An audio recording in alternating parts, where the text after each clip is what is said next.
strangely enough, the Saved by the Bell Max restaurant was themed after a restaurant called Ed DeBevick's. Ed DeBevick's, great food and a good time for the whole family. Well, I used to hang out at this restaurant a lot, and Elizabeth Berkley was in there one day with Neil Patrick Harris. Well, she saw that I was at the other table, and she said to Neil, "I know you like magic. I have a friend here who's on the show with me, and he's a magician. Let me bring him over."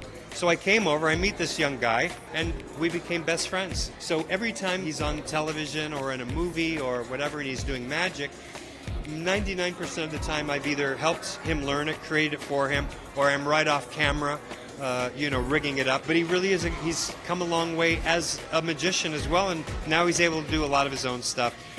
But he still calls me. We're still best friends. I talk to him or text him all the time. Me as an entertainer and what I do and what I bring to a show is basically like a circus. Britney's team contacted me in 2009 for her revival comeback tour, The Circus, and the director said maybe we should have a magician create an act where Britney could be the assistant. So I put the number together and I went to Larry Rudolph and Britney in a rehearsal studio and I said, I'm going to show you a demo of the number. And I did.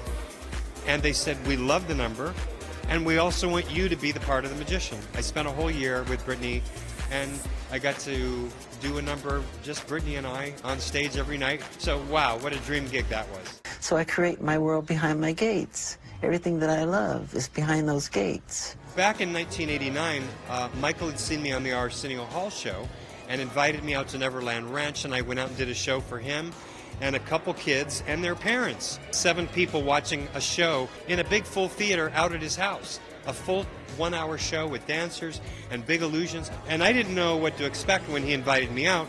And when the curtain opened up and I started my show, I was kind of like looking into all of the empty seats.